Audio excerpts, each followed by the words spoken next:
Hello friends, welcome in my blog. তো আজকে ছিল হচ্ছে ধনতেরাসের পূজা। তো ধনতেরাসের পূজার ভিডিওটা দিতে অনেক দেরি হয়ে গেল।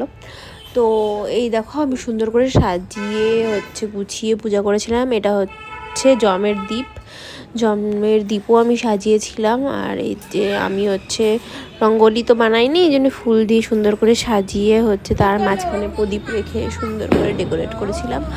আর দুয়ারের সামনে আলপনা দিয়েছিলাম হলুদ টলুদ দিয়ে। দেখতেই পাচ্ছ কি সুন্দর। ওই যে বাইরে আমার স্টুডেন্ট দাঁড়িয়েছিল, দেখছিল যে আমি প্রদীপ লাগাচ্ছি, তাই কলসি বসিয়েছিলাম। ভালোই লাগছিল দেখতে। ছোট করে অল্প করে করেছিলাম, বেশি ভালো করে বড় করে সাজাতে পারিনি আমি।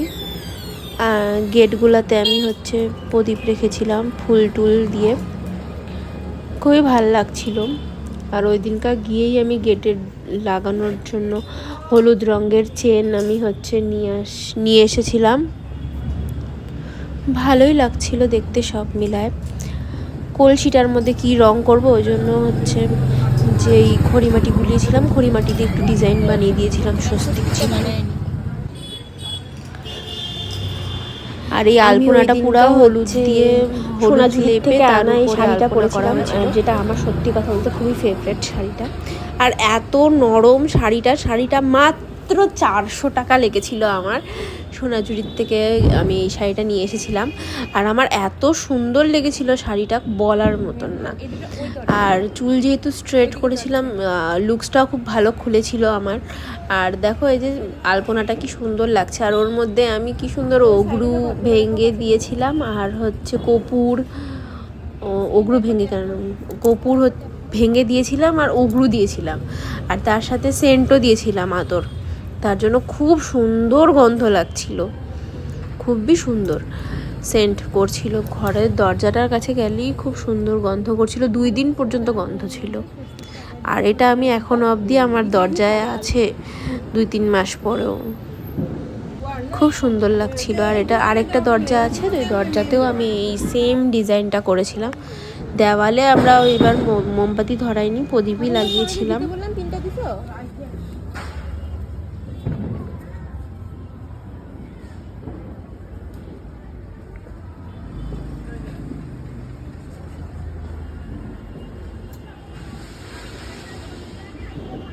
পুরো বাড়ি বাবা আর আমি লাইটিং লাগিয়ে সাজিয়েছি, খুব সুন্দর লাগছিল। একটু এবার লাইট কম পড়ে গেছিলো, তাই জন্য অল্প লাগিয়েছিলাম লাইটিং, দেখতেই পারছো। আর যে রাত্রেবেলা এসে আমরা বোম ফাটিয়েছিলাম।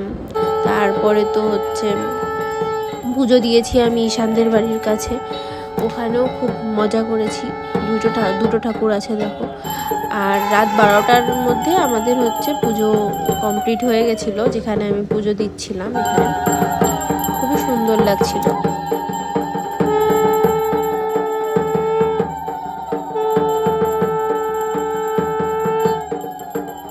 এখানে মায়ের মাথায় সিঁদুর দান হচ্ছিল, সিঁদুর প্রদান। তারপরে প্রদীপ জ্বালানো হয়েছে, আর আমরা সবাই মিলে প্রদীপ জ্বালিয়েছি। তো এটা ঈশান জ্বালাচ্ছিল, ঈশানের ভিডিও আমি করে দিয়েছি। তারপরে কি সুন্দর আমাদের যজ্ঞ হয়েছে। যজ্ঞের আগুন এত উঁচু উঠেছিল, বাপরে বলার বাইরে।